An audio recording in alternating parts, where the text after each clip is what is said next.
HSC পাশের পর আর্থিকভাবে সফলতা পেতে ২০০৭ সালে সাউথ আফ্রিকায় পাড়ি জমান শহীদ আহমেদ। পরে ২০১৫ সালে দেশে ফিরে আসেন তিনি। দেশে ফিরে প্রথমে পোল্ট্রি ও লেবু চাষ শুরু করেন, কিন্তু লেবুতে তেমন একটা সফলতা না আসায় অন্য ফসল চাষের দিকে নজর দেন। এক পর্যায়ে ইউটিউবে ভিডিও দেখে কমলা, মাল্টা ও ড্রাগন চাষের প্রতি আগ্রহী হন। পরে ফার্মের ১.৫ একর জমিতে চায়না জাতের ২৩০টি ও দার্জিলিং জাতের ৭০টি কমলার চারা রোপণ করেন। বাকি জমিতে মাল্টা ও ড্রাগনের বাগান করেন। এখন বাণিজ্যিকভাবে কমলার চাষ করে সফলতা পেয়েছেন প্রবাস ফেরত এই তরুণ উদ্যোক্তা। শহীদ আহমেদের বাগানের গাছগুলোতে থোকায় থোকায় ঝুলছে হলুদ কমলা। জীবনকে উপভোগ করার সব আয়োজন নিয়ে একটি নিশ্চিন্ত কমিউনিটি লিভিং নিশ্চিত করছে রূপায়ণ সিটি উত্তরা। ওই বাগান থেকে চলতি বছর তিনি প্রায় ৬ লাখ টাকার মাল্টা ও ১.৫ লাখ টাকার ড্রাগন বিক্রি করেছেন এবং ১৫০ টাকা কেজি দরে কমলা বিক্রি শুরু করেছেন। পাশাপাশি কলম পদ্ধতিতে কমলার চারা অল্প দামে বিক্রি করছেন শহীদ।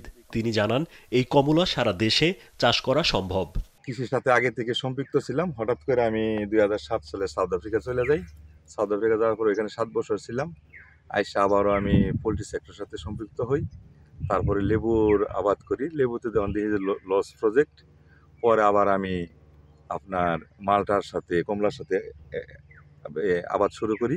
শহীদ আহমেদ জানান, ভালুকায় বাণিজ্যিকভাবে তিনি প্রথম কমলা চাষ করেছেন। বাগান থেকে চলতি বছর ৮ থেকে ৯ লাখ টাকার কমলা বিক্রির আশা তার। জানান, কমলার চাষ সারা দেশে ছড়িয়ে দিলে বিদেশ থেকে আর কমলা আমদানির প্রয়োজন হবে না। ৩০০ গাছে আমার ৩ লক্ষ টাকার মতো খরচ গেছে।